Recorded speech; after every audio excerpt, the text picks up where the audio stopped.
Hell yeah, and good day, y'all. Jeremiah here from UnderGunned Productions with another episode of Into the Box for you guys. On today's episode, I'm going to talk more about the Raven Mti and really go over the workflow of a track from start to finish. And I can show you some ways to speed up your workflow and keep things just flowing along. And also share some other tips and tricks and show you some plugins I'm using on different parts of the track here. So yeah, let's do this and head into the box.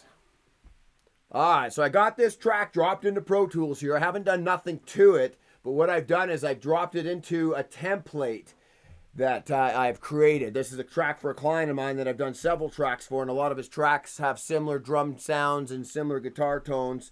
So I've got all my favorite go-to plugins already dropped in. Basically nothing dialed on or nothing turned on them, just all set at default for the most part. And everything's set up here. So the first thing I really want to talk about is the importance of having a good template set up, or several. I personally have a good hard rock template set up, a good voiceover template, a good hip hop template. And so when I get a mix from a client or I'm working on a track for myself, I'll pull up that template first. And that's going to save you sometimes up to an hour, or if not more, of having to set up your auxiliary sends and pick out what plugins you want to use and then messing with your I/O. So I really suggest, if you haven't ever set up a template or saved one of your other tracks as a template, I'll give you a quick example of how easy it is. You go to File and Save as Template. So say this was a track I've already been working on and had everything really dialed in. I could save that as a template. So you save as template, you name that template, you put it in what category you want, and then when you're opening up Pro Tools, you've probably seen New Session, and you can choose from Template. And something I highly recommend to maybe you new Pro Tools users who have never done that before. So next, now we have the Raven here, right? And so I want all my icons and everything to match and lay on top without having to set up my Raven session, which can also take a little bit of time. So what I've done is I've created a Raven template for each one of my templates. So I'll have fire up my template, my Pro Tools empty template, and then I go over down to here under settings, and then you'll see over here we got load Raven session. So you can put all your templates in one folder, or I like to, once I have my template set up and it's customized for the song, I'll save again and I'll send that to the folder with the Pro Tools sesh, so it's all in the same folder.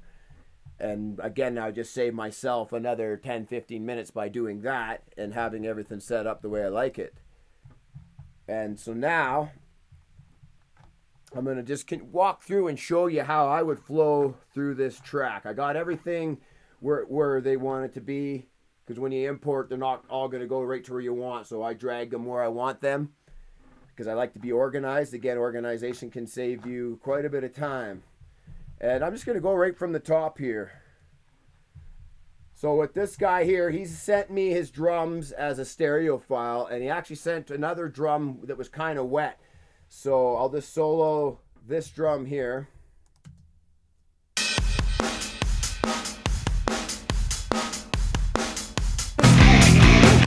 And I also got this drum from him, which sounds like a drum that was printed with some reverb and whatnot. And right now I have everything at 0. I haven't dialed anything in. So actually, first thing I do to create some headroom after I have everything in and it's all at 0, I'll usually I'll click all on my groups, and I'll back everything off about 10 dB. And then I'll turn all off, and then that gives me a little bit of headroom. I'd rather be pushing things up rather than bringing things back, and still I'm probably pumping into the master channel pretty hard. But right now I'm just going through and getting things cleaned up and somewhat dialed in. So on my drums, I like using the Slate channel strip there. And I put this channel strip on with the Brit on not everything, but a good proportion of stuff that needs meat. And I find the kick and snare needs meat. So what I've done here with the drums is I have this one here that I call drum room. I'm actually going to back right off, and then we'll pull it up later. I might not even end up using it. And then I've duplicated this one here over here, and I'm sending this one to my overhead sub. So what I want to do over here this is my mains here. I'm going to just add a lot of low end. So I'm just going to turn this drum on here.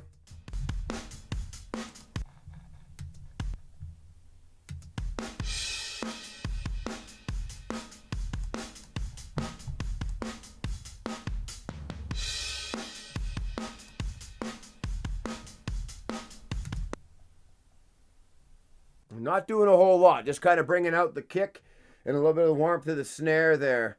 And I will come back to all these things. This is just trying to get things set up for a good quick start.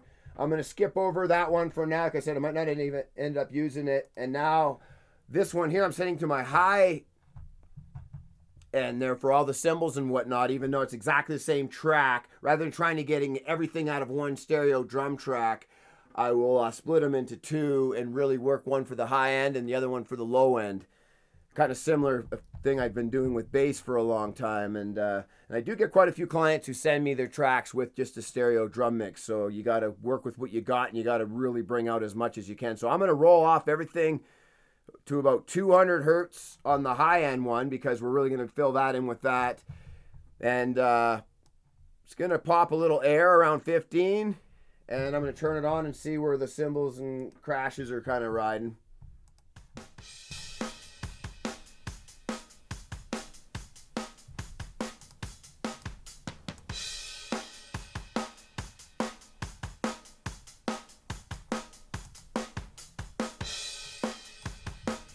Back off my input a bit.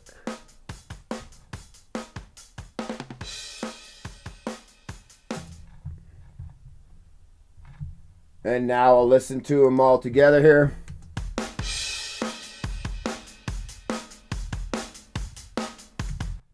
Okay, that's working. That's a pretty good start. I don't like overcooking nothing until I really got everything kind of sitting where I want it. So now I have my left guitar. My template was already set up with that one panned left. My right guitar. What I do with all my guitars is I like to roll off everything under 50 with a little bit of a slope there. Anything over 15.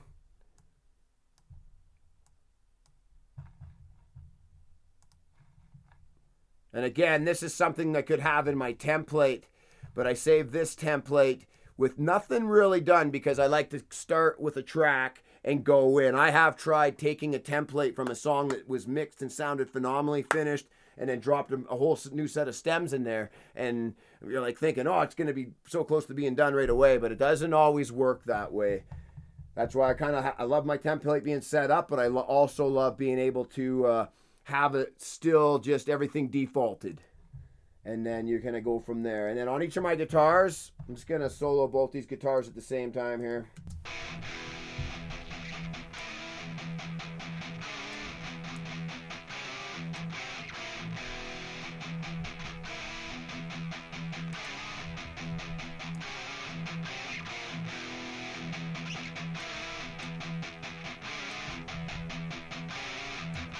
I just like to kiss it with that Renaissance sax because once I send this, they're both going over to the guitar, rhythm guitar sub. I'm going to hit them even harder. So I just like to kiss them with that Renaissance sax. I find it really brings out the grit.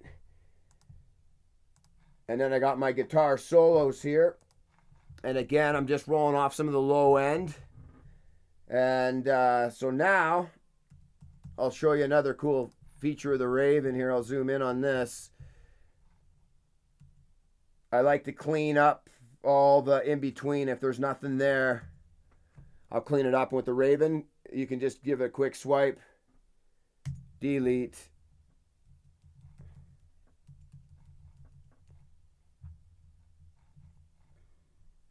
Or I can go a quick B to break, delete.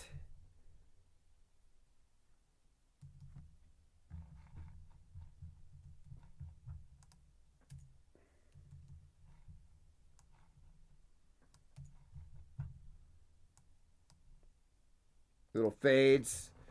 Another great trick too with the Raven is I can use my batch command. I can highlight that and then I'll pull up. I have my editing rack here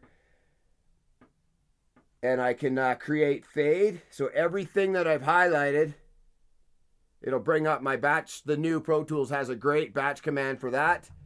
okay, and it just faded that, which is really great for comping. So if I have comped a guitar take together, and sometimes it gets tedious to put a little crossfade on every one, you can just wait till you've got your comp done, highlight that whole thing, and hit your create fade. It'll bring up the new batch command in the new Pro Tools crossfade feature, and something that used to take us not hours, but was very time consuming within seconds. So I got that lead guitar cleaned up, those solos cleaned up. I'll probably come back to these, but we'll just hit play here. I've already had a quick listen, and I know they were sent to me wet.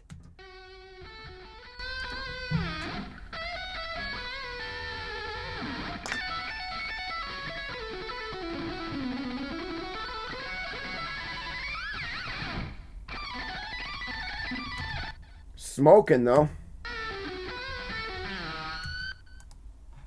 And they're already really heavily processed, so I'm not going to do a lot to them. I'm just going to kind of move on.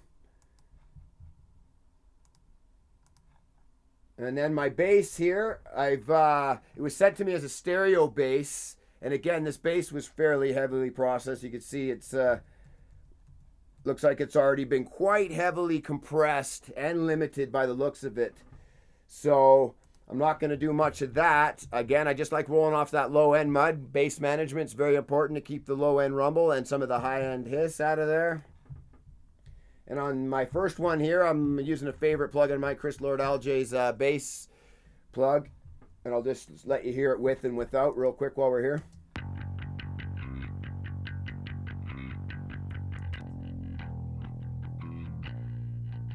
And I'll turn it back on.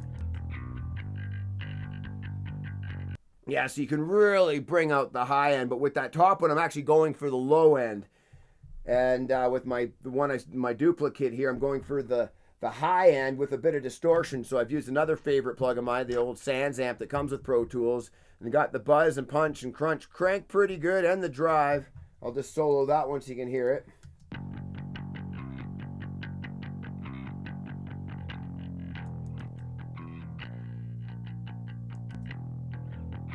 So I've just added a little bit of balls, not too much. I don't want to over distort, but you can also see here, I'm sending it to a distortion auxiliary channel where I have air distortion set up to even add a little more distortion, which I haven't turned up over there yet. Like I said, everything's just at default right now. And on this one here, I'm rolling off a lot of the low end and some of that high end. And once I've got everything playing together, I'll be able to see if I need to tweak on that or not.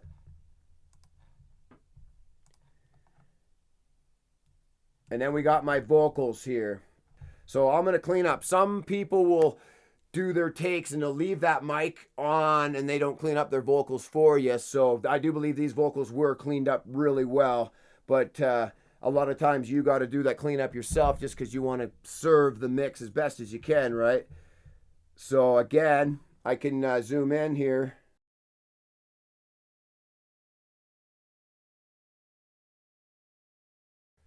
All right, so skip ahead 2 or 3 minutes here. I just cleaned up everything in between. And now we're going to do the same thing I did with my lead guitar solos there. Highlight the whole area. I'm going to come down here, add this rack so I can get my other options here. Create fade. I already have my thing set up the way I like it. And hit OK.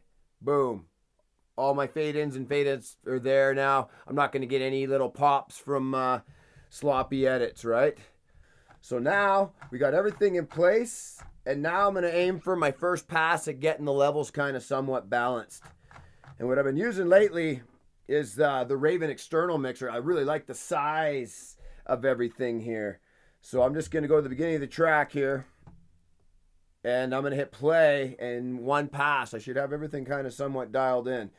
And right now, all my plugins are active, but they're just all set at default.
right, so now we got everything dialed in, really pretty much in a good spot. And so now I'm going to start bringing in some of my effects.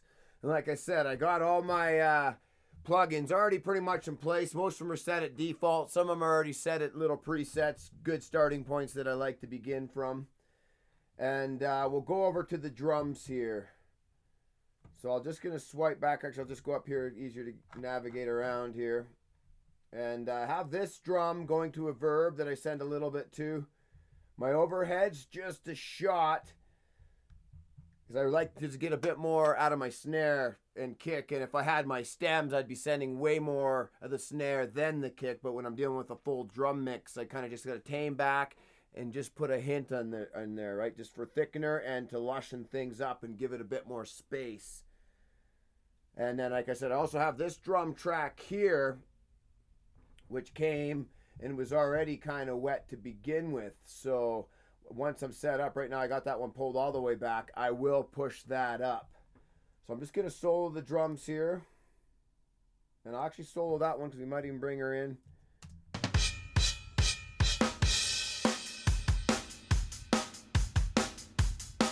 Now I'll go over to our drum sub here.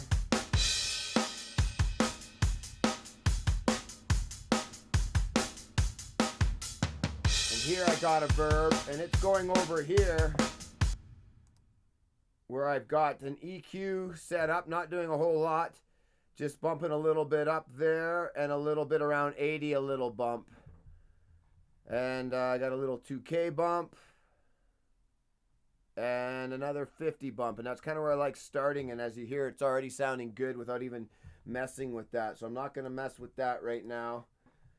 And then here I got a room set up with a lot of width, a little bit of decay here, and then I compress it like I would if it was a room mic here. And I'm not even compressing it that hard. And I'm also just blending 50%, so actually treating it as a parallel compression more than anything. So again, I'm going to hit play here.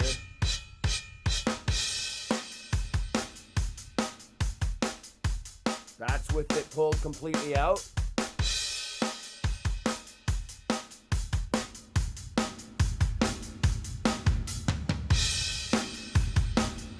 See, I can make that huge and really big and boomy, but that's not really what I'm aiming for. This is kind of classic 80s rock, so you still want some tightness in there. So again, I'm just going to slowly bring her up until I feel I'm in a nice sweet spot.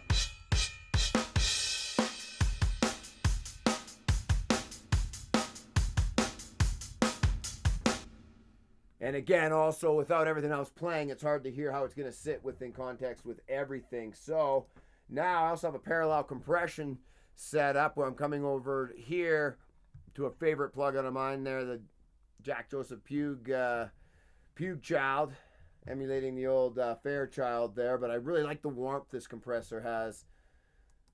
And so I'm going to do the same thing and send over to my parallel compression.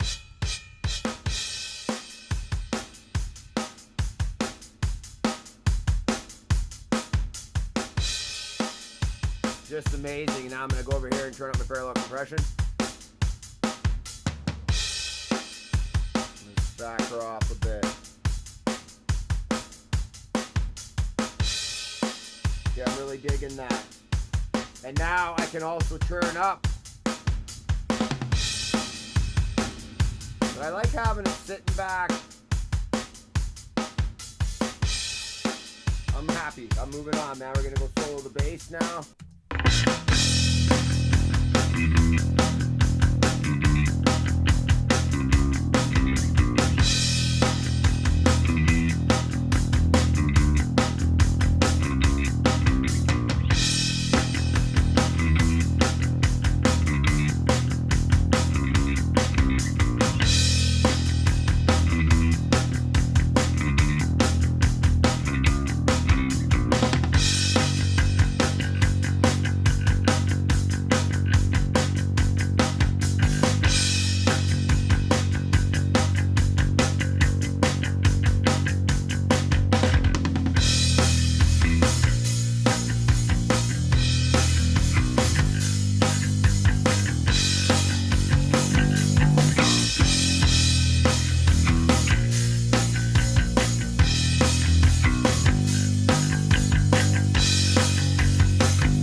I'm happy with where the bass is sitting. We got to point A to point B pretty quick there. Again, the bass was already processed, came fairly compressed and limited, so I can only do so much there. So I was basically just carving out. Got rid of that 200 hertz mud, give a little extra boost there. It's meshing with the kick drum really well.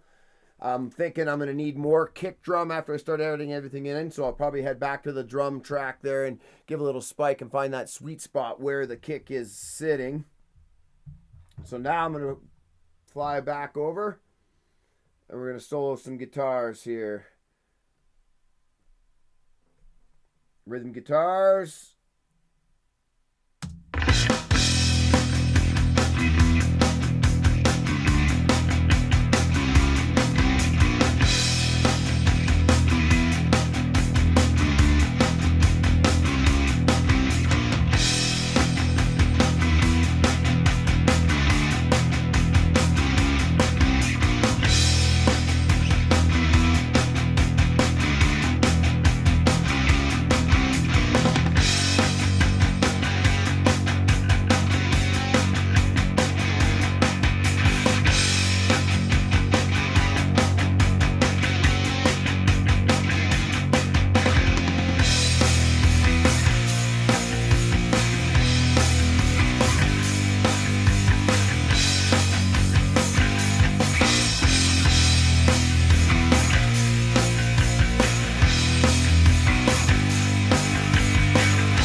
All right, the guitar is sounding killer heavy.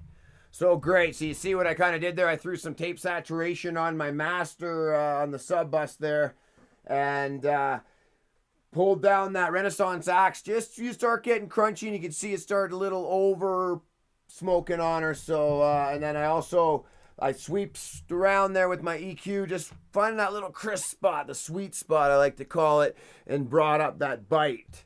And the bass is still bleeding through nice there. I might roll off if things are a little bit muddy, a bit more low end, but I'm going to leave it where we're at right now. And that'll bring us over to the vocals, and the vocals are definitely going to need a little bit of work here. So now I'm going to start just bringing everything in here, and I'm going to do the same. We got to get the vocals wetted up because they were sitting pretty good in the last pass there, but they're going to need some effects, and I'm going to bring in the effects the same way. So I'll just take you over to my vocal sub here. And I send my vocal sub to parallel compression also. An effect send there that I have at the end here, very end. I like sending all my things to the other side here. CLA effects there that's just set dry, but I can get some really cool textures out of this plugin. So I like setting that up on an effect send, and sometimes I'll send a little bit of guitar there or whatever I want to spice up. Vocal verb, the effects, and a reverb. And I do the same thing as I just did with the drums. I start bleeding some of that in. And with this here, we got all these bops we'll have to treat a little bit differently. So right now I just got a basic EQ and easy mix vocal. It kind of gives a nice tape drive, really warms them up, and also gives a little bit of hall and reverb, which I'll usually end up pulling off. That's just at default right now. So I'm just going to skip to the vocals and hit play and start bringing in some effects here and there.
So I got to figure out how I'm going to treat these other backups. While I'm here at the vocals, I'll show you what I got on my vocal chain.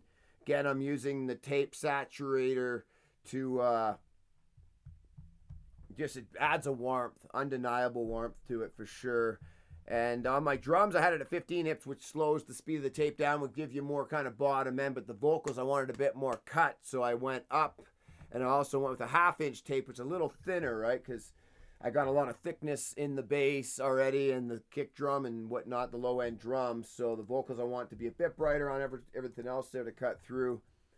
A little channel sub here. So while I'm here, I'll just dial this in, because I kind of just left this at default too. But just by running through these, I've added that analog color that Slate's so good at emulating.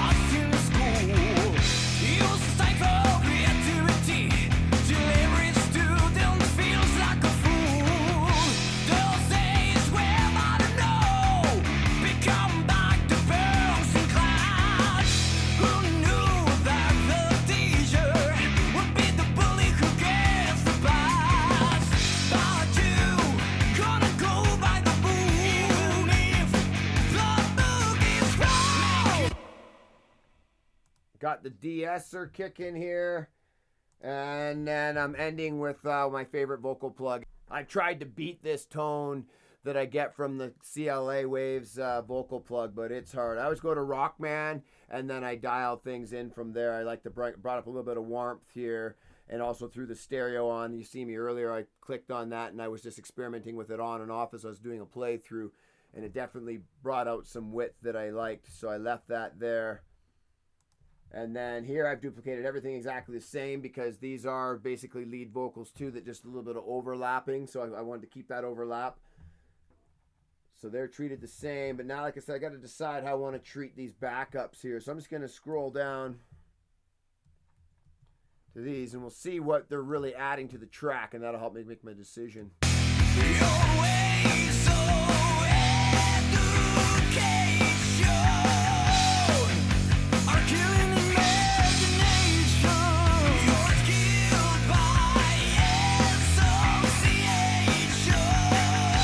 Yeah, so he's hitting a nice little higher part than the lead on that there. So I'm going to carve off some low end, bring up some of that mid, high mid there, and I'm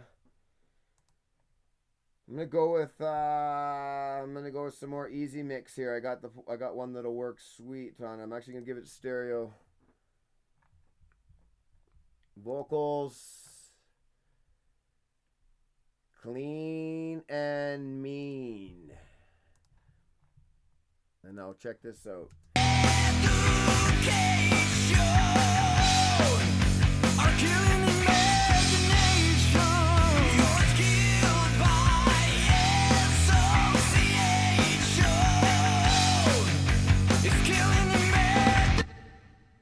Yeah, it's sounding better already again.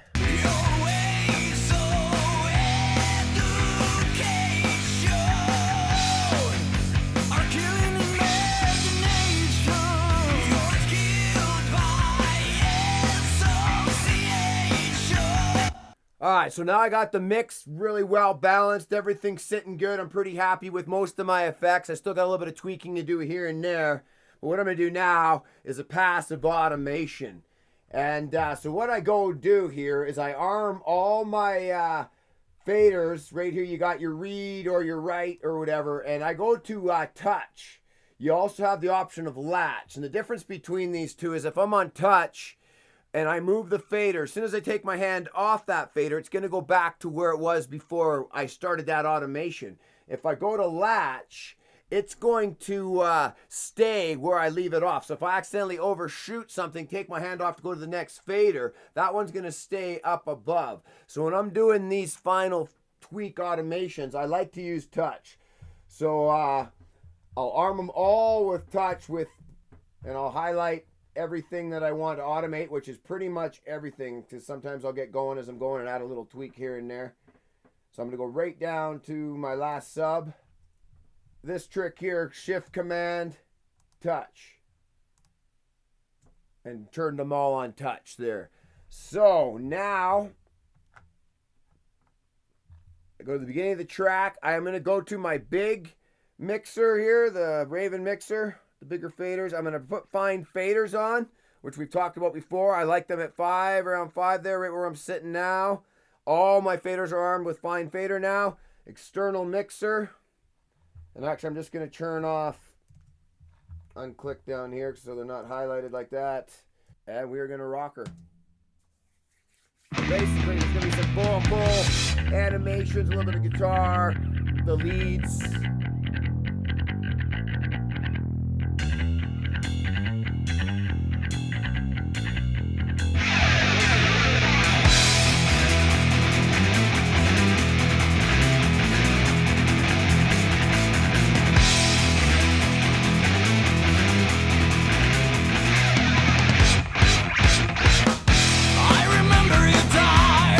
From my days when I was in school, you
All right, so there's a full pass. It's some automation.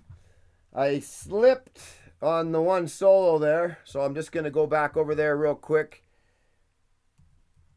Now this one here, I'm going to turn on volume.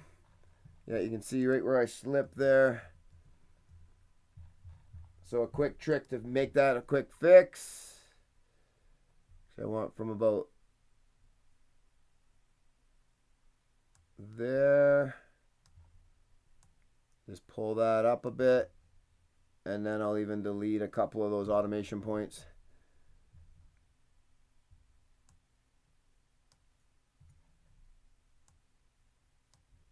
All right, so there you go. Under 2 hours, I have this mix almost ready for the mastering stage. I always like to come back the next day or 2 days later and listen again with fresh ears, and also listen on different speakers, different headphones.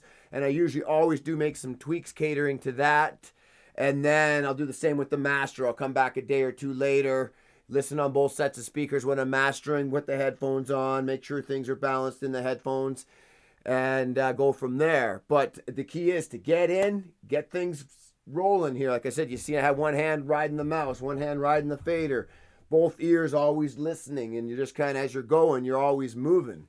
And in the past, sometimes years ago with my own tracks there, I would take sometimes months to finish a mix because you're always, no, a little bit more, a little bit more. But if you get in there, really just put yourself into the mix and get hands-on, things can happen. You can really speed up that workflow. And when you're doing mixes for other people, you got to get a quick turnaround because they are waiting on you, right? So you're serving them and their track, right? And after I send these tracks back to my clients too, I will get the odd revision because I always have a little something different maybe that what they have in their head, and I serve to that, I cater to that. So if you have any questions, feel free to email me at undergunnedproductions@yahoo.com, or if you would like me to mix one of your tracks, please check out my rates at undergunnedproductions.com, where you can purchase mixing services, mastering services, all at great prices.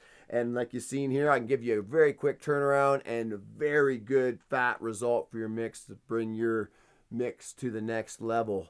So I hope you enjoyed today's Into the Box. There will be more. I'll be breaking down more individual tips and tricks, and also showing you a bit more about the Raven here. I'm still learning as I go, so if anyone's got some tips and tricks for me for the Raven, please share your experiences. And this is a mixing community we're all a part of here. And until next time, rock on, everyone.